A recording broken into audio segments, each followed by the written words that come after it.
Todo lo que se hace de la culpa no te satisface. Si sirves a Dios por culpa, ese servicio no tiene sentido para el Señor. Si adoras por culpa, tampoco. La culpa no te tiene que conducir a nada. Nunca llames a alguien por teléfono por culpa. Sí, por arrepentimiento, o porque amas, o porque sabes que tienes que hacerlo. Pero por la culpa no sirve. Cuando dices, lo voy a llamar porque me siento culpable de que no le hablo a fulano, no sirve. Prefiere que no le hables a fulano y que cuando lo enfrentes le digas, mira, no quería hablarte, a que lo llames por culpa, que hagas cosas por culpa, asistir a cumpleaños por culpa, asistir a funerales por culpa. La culpa nunca va a provocar nada positivo en la vida de un hijo de Dios. Qué bien pude haber sentido que la canción de ese famoso cantante, Culpable soy yo, me la habían dedicado a mí. Fue el día que me levanté con el peor dolor de cabeza de toda mi vida. Yo sentía náuseas, el cerebro se me partía en cuatro. Yo podía sentir que se me partía en 4 pedazos. Así sentía como que tenía como duendes, gnomos caminando dentro de la cabeza. Yo pensé que era jaqueca. Después me enteré que se le llama resaca o cruda en algunos países. Cuando me desperté al día siguiente, 17 años tenía cumplidos, tenía una cabeza punzante, una madre furiosa y un fuerte sentimiento de culpa. Fue la primera vez que supe lo que es culpable soy yo, sentir la culpa. Yo estaba cara a cara con una versión de mí mismo que hasta ese entonces yo no había conocido. No sabía que yo podía hacer una cosa así jamás. Obviamente volví a tomar de más, nunca jamás. Tuve un episodio de esos, fue a los 17 años, mi debut y despedida, gracias a Dios, con el alcohol. Y mis padres estaban muy enojados, pero más que el enojo, más que lo que mi madre me pudo decir, yo sentí una culpa atroz. Y creo que cuando uno conoce de sí mismo una versión fea, por ejemplo, vamos a suponer que no fue el alcohol lo que te sucedió, sino que te enojaste, que explotaste, que dijiste palabrotas, palabras soeces en el tránsito a tus hijos. Uno a veces dice, ¿qué dije? Sale una parte oscura que todos tenemos, sale a la luz. Uno pensó que estaba muerta esa parte, explotamos y decimos, qué feo es lo que salió de mí. No me gusta en la persona en la cual me acabo de convertir. También puede ser algo lujurioso, un pensamiento, un deseo que no puedes controlar, no sé, la aventura de una noche. Te echaste al bolsillo algo que no era tuyo, te quedaste con un vuelto de una equivocación de una empleada y dijiste, bueno, lo tomo como una bendición. O talvez tu culpa no es el resultado de un momento de tu vida, sino de una época de tu vida. A veces la culpa o el remordimiento es por toda una época, décadas o 5 años, o no sé, tu vida matrimonial o tu vida de noviazgo. ¿Echaste a perder tu carrera? ¿Abandonaste el ministerio? ¿Fallaste como padre o madre cuando eran chiquitos tus hijos? Y ahora que son grandes intentas remediar como abuelo lo que no pudiste hacer como papá y siempre cargas con la culpa. Entonces eres un abuelo culposo, en lugar de un abuelo que sabe apapachar, chiquear y mimar a sus nietos. Todo lo que se hace de la culpa no te satisface. Si sirves a Dios por culpa, ese servicio no tiene sentido para el Señor. Si adoras por culpa, tampoco. La culpa no te tiene que conducir a nada. Nunca llames a alguien por teléfono por culpa, sí por arrepentimiento, porque amas o porque sabes que tienes que hacerlo. Pero por la culpa no sirve. Cuando dices, lo voy a llamar porque me siento culpable de que no le hablo a fulano, no sirve. Prefiere que no le hables a fulano y que cuando lo enfrente le digas, mira, no quería hablarte, a que lo llames por culpa. Que hagas cosas por culpa, asistir a cumpleaños por culpa, asistir a funerales por culpa. La culpa nunca va a provocar nada positivo en la vida de un hijo de Dios.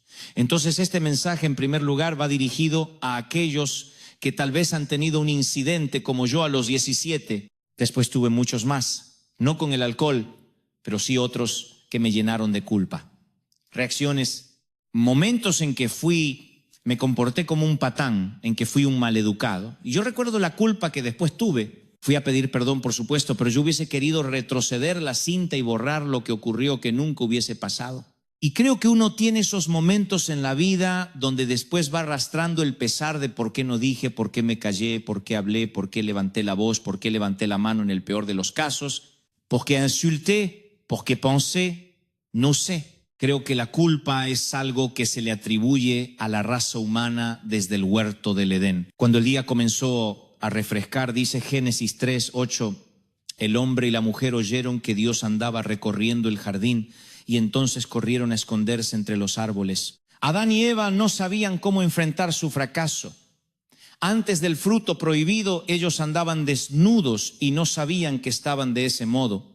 No se avergonzaban, no tenían conciencia de la desnudez, pero a partir de comer el fruto que no tenían permitido comer, cuando Dios recorre el jardín, ellos van y se esconden entre los arbustos. Y nosotros tampoco sabemos cómo reaccionar cuando metemos las de andar, cuando metemos las patas y no nos escondemos en los arbustos. Tenemos formas más sofisticadas de lidiar con nuestra culpa.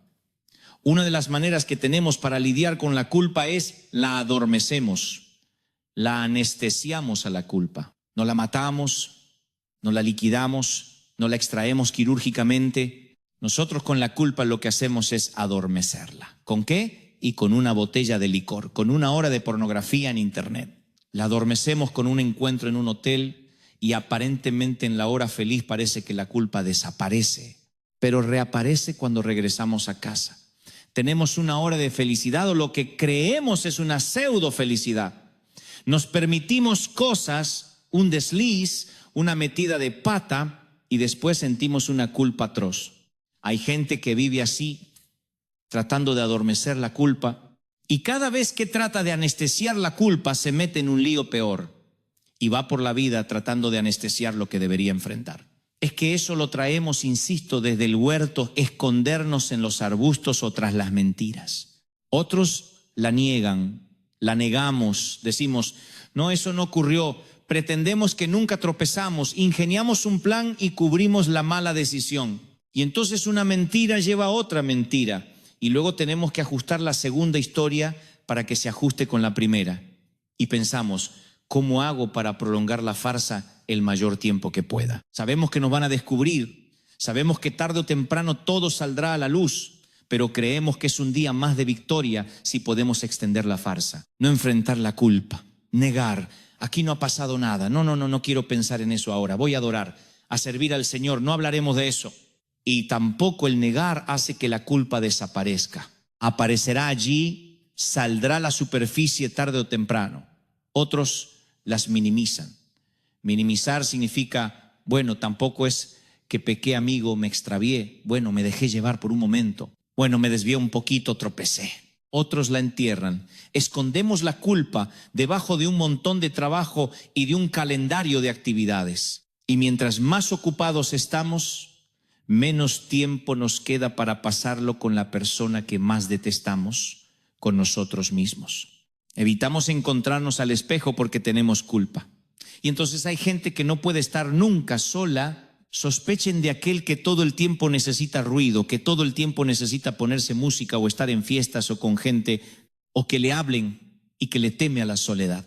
Porque aquella persona que no puede quedarse en silencio consigo mismo, lo más probable es que haya una culpa enterrada y no quiere encontrarse con el propio cadáver que dejó allí hace años o hace meses. Otros, la más común, la castigamos a la culpa. Usamos reglas y hacemos listas largas de cosas por hacer y la disfrazamos de santa doctrina. Son generalmente reglas dolorosas. Ora más, estudia más, ofrenda más, mira cómo te viste, mira cómo te peinas, mira cómo hablas. Y nos llenan de reglas para evitar la culpa. Por eso hay tantas iglesias legalistas que crecen tanto. Cuando vean a alguien legalista, por lo general quiere equilibrar su balanza de culpa. Tiene tanta culpa por todo lo que piensa durante todo el día que necesita juzgar a otros para de alguna forma sentir que está equilibrando el ecosistema espiritual. Cuando a la culpa la castigamos así, es que nos transformamos en gente religiosa, en gente castigadora que nos autoflagelamos y flagelamos al resto. Otros evitan mencionarla. No la sacamos a colación nunca. No le digas esto a la familia, mucho menos al pastor. Mantente lo más superficial y playo que puedas y ora para que el monstruo de la laguna de la culpa se mantenga en lo profundo. Y ahí se generan las iglesias superficiales. Esas iglesias que también son puro griterío, puro grita. Y no hay esencia. No pueden tener un momento de relax. Le tienen miedo a los silencios. Y si en una iglesia no hay momentos de silencio, ¿cómo Dios nos va a hablar? Es el tiempo que necesitamos para que la palabra penetre en lo más profundo de nuestro ser. Así que no sirve tampoco evitar mencionarla. Otros nos desquitamos atacando a nuestros hijos en explosiones de carácter. Nos desquitamos con nuestro cónyuge, le gritamos a los empleados si somos empleadores, o le gritamos al conductor del otro carril. Y esa es una forma también de no sé si somatizar o tal vez quitarnos de encima la culpa. Es una forma que tenemos de creer que esa es una terapia. Gritamos, decimos, ya me desahogué. ¿Y la culpa será menos? No, la culpa seguirá estando allí. Tampoco sirve neutralizarla, decir, bueno, nunca más cometeré un error, voy a crear la familia perfecta, voy a ser un cristiano perfecto, me voy a mantener en control. Porque ahí otra vez compensamos nuestro error, no tolerando los deslices ni las metidas de pata de otros. Así que tampoco hay que neutralizarla, decir, nunca más voy a cometer un error, porque tú no sabes si vas a volver a cometer otro error. El que se cree firme, mire que no caiga, lo dijo el apóstol. Aquel que dice, a mí eso nunca me va a pasar, esta vez es una loca que los maridos la dejan, y un día te dejan o la dejan a tu hija. O un día sucede que le destrozan el corazón a tu hijo o tu hijo deja embarazada a otra. Dios no lo permita, Son todas hipótesis de las más horribles que puedo esgrimir hoy. Pero quiero hacerte esta terapia para que primero vayas hasta lo peor y luego regreses. Tu hijo viene y te dice, mami, embaracé a mi novia y no la amo, solamente me la quise llevar a la cama. Y tú dices, ¿pero cómo? Si estabas en el tránsito y en la escuela dominical y escuchaste a nuestro pastor y te agarra una culpa, entonces, ¿qué vas a hacer con esa culpa si la neutralizas? Si dices, no, esto se va a tapar, esto no va a volver a ocurrir, vas a luchar contra gigantes que tarde o temprano tienes que enfrentar. Así que Adán y Eva se escondieron detrás de hojas de higuera, arbustos y mentiras, y nada ha cambiado desde entonces. Así somos cuando no tienes la culpa resuelta. Te sometes a la ley para tratar de compensar lo que hiciste. Pero la culpa no resuelta te va a transformar en un cristiano infeliz, agotado, estresado y preocupado. David escribió, el salmista, mientras me negué a confesar mi pecado, mi cuerpo se consumió y gemía todo el día. Día y noche tu mano de disciplina pesaba sobre mí y mi fuerza se evaporó como agua al calor del verano. David describe cómo la culpa succiona la vida de nuestra alma, y si seguimos leyendo, vamos a ver cómo David habla de que la gracia restaura el oxígeno del alma. Entonces yo necesito que me prestes mucha atención, porque yo no soy un liberalista loco, ni loca, menos mal. Yo no soy un libertino milímetre, no soy un hombre que dice, bueno, acá podemos hacer cualquier cosa porque somos una iglesia que amamos la gracia. No. Dios detesta el pecado, pero parece que nos olvidamos que ama al pecador, con todo lo que eso significa. Dios ama al pecador, lo ama. ¿Qué significa que lo ama? Que le tiene paciencia. Nosotros somos los que no amamos a los pecadores, y eso nos pasa en las puertas de la gracia. Agradecemos que el Señor nos miró a nosotros indignos, que no merecíamos estar aquí, y luego nos ponemos en la puerta de la iglesia a administrar quién puede entrar y quién no puede entrar. Y entonces le decimos a los enfermos que se aseguren de estar sanos antes de entrar a este hospital. Y perdemos el motivo, la misión de que éramos un hospital para las almas. Pablo era el que más razones tenía para sentir el peso de la culpa. Él había orquestado la muerte de muchos cristianos, había sido el autor intelectual de la muerte de muchos cristianos. Era la versión antigua de un terrorista. Entraba a las casas, los arrastraba y los llevaba a la cárcel, y si era necesario derramaba sangre. Era un legalista, además, hasta la médula. Si hay alguien que tenía diplomas religiosos en la pared era Pablo, pero también sangre en las manos. ¿Y de qué te sirve tener diplomas de lo que has logrado si tienes sangre inocente en tus manos? ¿Cómo mirará Dios ese cuadro? ¿Qué pesará más? ¿Qué dirá Dios? Bueno, es un chismoso, es un legalista, ataca a todo el mundo, pero cumple la ley. Y si cumple la ley, es santo. ¿Mirará Dios así? ¿O será que Dios, camino a Damasco, lo tiene que voltear de donde va, aparecerse en el camino y decirle, ¿por qué me persigues? Y en ese trayecto camino a Damasco, allí deja de ver. Una vez que vio a Jesús, ya no vio más nada. Ya no pudo ver el valor de sus diplomas, ya no pudo ver sus méritos ni el valor de sus buenas obras. No pudo ver las razones para alardear de más nada. Quedó ciego y se convierte en el máximo poeta de la gracia. ¿Qué hizo Pablo? No enterró la culpa, no la adormeció, no la escondió, no la negó, no la castigó, se la entregó a Jesús y punto. Le entregó la culpa, se rindió ante Jesús. Ay, ¿por qué nos cuesta tanto hacer eso? Entregarle la culpa a Jesús, decir, yo soy un fraude, yo sin Jesús no sirvo, sin la gracia soy un desastre. Van a encontrar poca gente con falsa humildad, sí. Ay, yo no soy nada ante el Señor, saca la lengua bífida. Pero que tengan humildad real y que digan, yo sin la gracia no valgo nada, sin la mano de Dios soy simplemente un hombre, una mujer sin oficio, sin profesión, sin talento. No van a encontrar gente que de verdad diga eso. Pablo, que había dicho, tengo tanto para gloriarme, terminó diciendo, hermano, yo no pretendo haberlo alcanzado, pero una cosa hago, olvidando lo que queda atrás. Me olvido la culpa, me olvido los cristianos que maté. Ese bien pudo haber sido el aguijón de Pablo, su pasado. ¿No se sabe qué era el aguijón? Hay de los que dicen que pudo haber sido una enfermedad, otros alegan que era corto de vista, porque en algún momento Pablo dice, miren con qué grandes letras os escribo. Tal vez decían no podía ver, por eso escribía con letras grandes, no lo sé. Otros dicen que luchaba con una debilidad y le pidió 2 veces que le quite el Señor. Y cada vez que le pedía al Señor que le quite el aguijón, Dios decía, no, bástate mi gracia, que mi gracia te alcance. Así que hay de los que opinan fuertemente que bien Pablo luchaba con una debilidad. ¿Qué debilidad?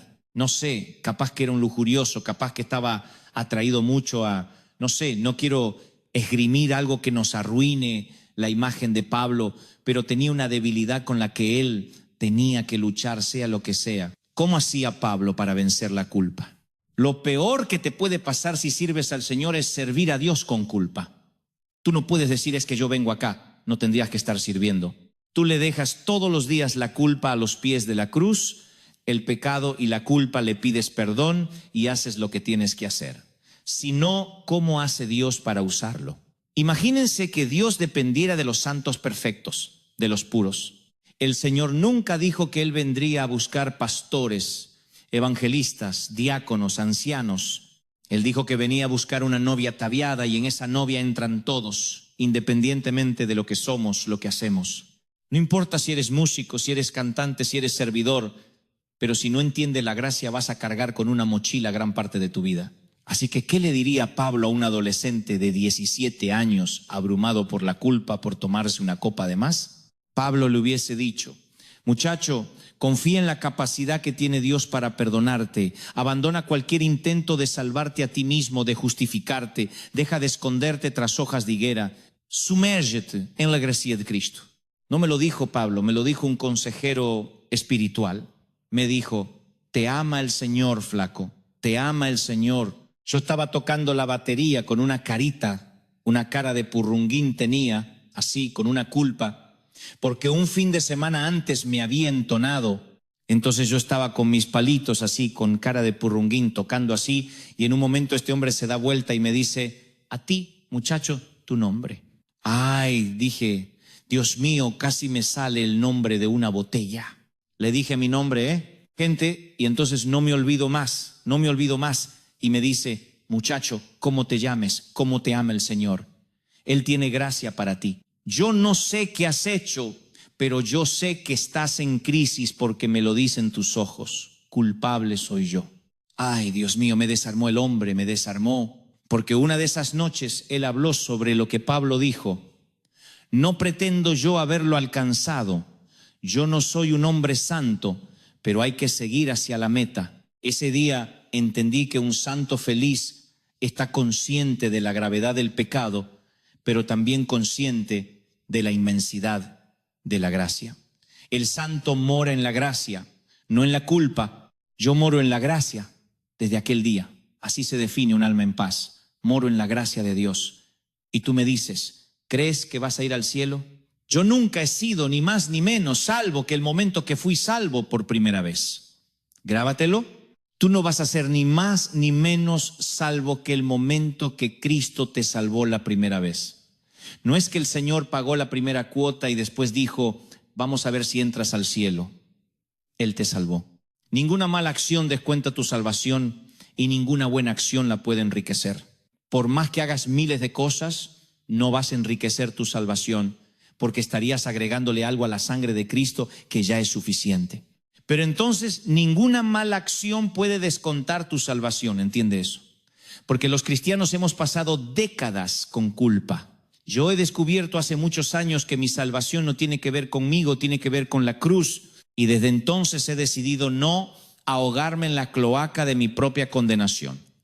Yo me imagino que cuando esté algún día rindiendo cuentas ante el tribunal de Dios y Dios me pregunte, yo voy a decir, ¿saben qué? ¿Dónde está Jesús? Allá, Él pagó. Él pagó todo por mí, está todo pago, todo está pago, lo que consumí, lo que hice, Él pagó todo lo mío. Alguien tiene que decir, ese es mi Dios, Él pagó, Él pagó, Él pagó la cuenta. Aleluya. Miren el secreto de los acróbatas. ¿Vieron? Es decir, que esos acróbatas que de verdad hacen unas cosas increíbles en el aire, el secreto de los trapecistas es que el que vuela, el que se lanza no hace nada y el receptor lo hace todo. Escuché a un trapecista muy famoso decir, cuando vuelo simplemente estiro mis brazos y espero que mi amigo me atrape y me jale hacia la plataforma. Lo peor que podría hacer yo es tratar de alcanzar al receptor, porque si hago eso, no se supone que yo lo atrape. La tarea es que él me atrapa a mí. Si yo intentara aferrarme a sus muñecas, podría fracturárselas o él podría fracturar las mías y sería el final de ambos. Entonces, el acróbata volador tiene que confiar que el receptor lo va a atrapar. Y en el extraordinario acto trapecista de la salvación, Dios es el receptor y nosotros los acróbatas voladores. Y tu Padre, te doy mi palabra, nunca ha dejado caer a nadie, siempre te atrapa. Y luego dice el Señor, vuélvelo a intentar otra vez. Y te mandas una metida de pata fea, esa que ya no deberías mandarte porque ya eres cristiano viejo, cascarudo, peludo, para no decir peludo, y te mandan una metida de pata fea. Y entonces en ese momento quedas otra vez en el aire. Si en ese momento tú quieres atrapar a Dios, vas a fracturarte las muñecas. Tienes que confiar, haces así y otra vez la gracia de Dios te sostiene. Eso ha sido gran parte de mi vida, esa debería ser la tuya. Esperar que el gran atrapador te sostenga y no te suelte. Su sangre sigue siendo abundante para ti. Diré esto otra vez. Lo he dicho miles de veces en decenas de sitios y aquí también. Él te ama cuando eres fuerte y también cuando eres débil. Él te ama cuando estás limpio y cuando estás sucio. Su gracia es inagotable. A mí me hicieron creer que el Señor murió por los pecados que yo cometí antes de conocerlo.